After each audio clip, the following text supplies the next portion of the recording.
Наурызбай аудандық білім беру ұйымдарының мектеп парламенті көшбасшыларының жиналысы өтті. Жиынға ауданның барлық мектептерінен белсенді оқушылар, жетекші ұстаздар және тәрбиесі жөніндегі орынбасарлар қатысты. Кездесудің негізгі мақсаты мектеп парламенттері арасындағы өзара ынтымақтастықты арттыру және оқушылардың бастамаларына қолдау көрсету болды. Жиналыс барысында аудандық жастар ұйымын құру туралы шешім қабылданды. Бұл ұйымның басты міндеті жастардың әлеуметтік белсенділігін арттырып, қоғамдық жобаларды бірлесе жүзеге асыруға мүмкіндік сыйлау. Бүгін бізде 174-ші мектеп гимназияның базасында барлық білім беру ұйымдарының өзін-өзі басқару президенттерінің бас қосу үлкен жиыны болып өтті.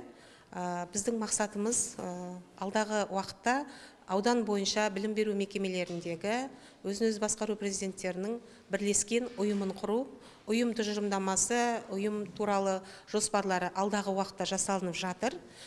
Біздің мақсатымыз осы жасөспірімдер арасындағы құқық бұзушылықтың алдын алу, бала қауіпсіздігі және бала тәрбиесі, осы балалардың бір-біріне деген сыйластығын, достығын нығайту. Әрбір президент негізі кезінде мектеп пен мектеп жарысы қазір ауданға жиналып бір өзіміз ұсыныс тастасып басқа мектептен өзіміздің мектепке идея алып дегендей.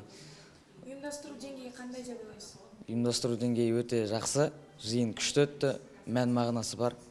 Жиналыс соңында қатысушылар алдағы іс-шараларға жоспарын бекітіп, еріктілік, экологиялық және мәдени бағыттағы жобаларды жүзеге асыруға уағдаласты.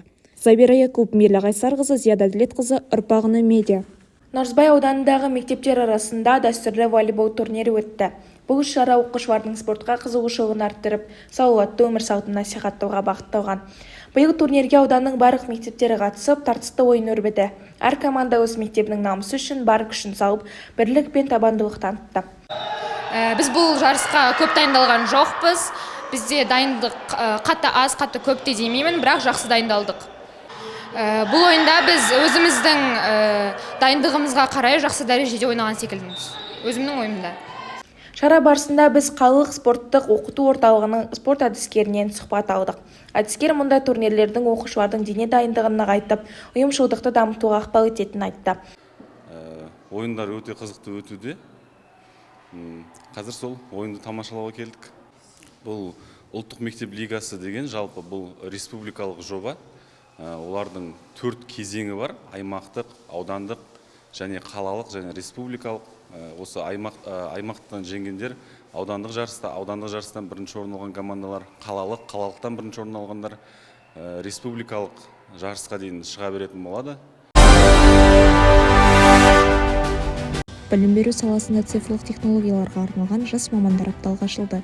Апталықтың мақсаты педагогтардың заманауи цифрлық мүмкіндіктерді тиімді пайдалануына жағдай жасау. Шара аясында жас мұғалімдер өз тәжірибелерімен бөлісіп, жаңа цифрлық әдістерді таныстырады. Мектебіміздің енді өз валютасы бар. Теңге күніне орай білім ошағында оқушылардың қаржылық сауатын арттыру мақсатында арнайы мектеп ақшасы шығаруда. Сәлем достар, бүгін біз салқын шай дайындалатын заводындамыз. Бұл жер қатты қызық. Шай қалай құйылатынын, қалай дайын болатынын барлығын өз көзімізбен көріп тұрмыз. Ағайлар менен апайлар бізге барлығын түсіндіріп берді. Бұл экскурсия маған қатты ұнады.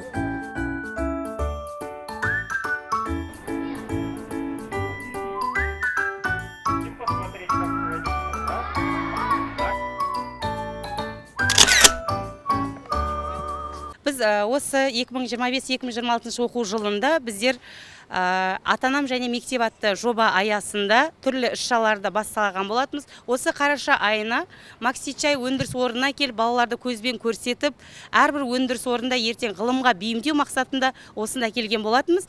Бүгін сол Максичай өндірісінде бүкіл әрбір өндіріс орнындағы өндіретін қандай өнімдер бар, солармен танысып, балалар экскурсияға келдік.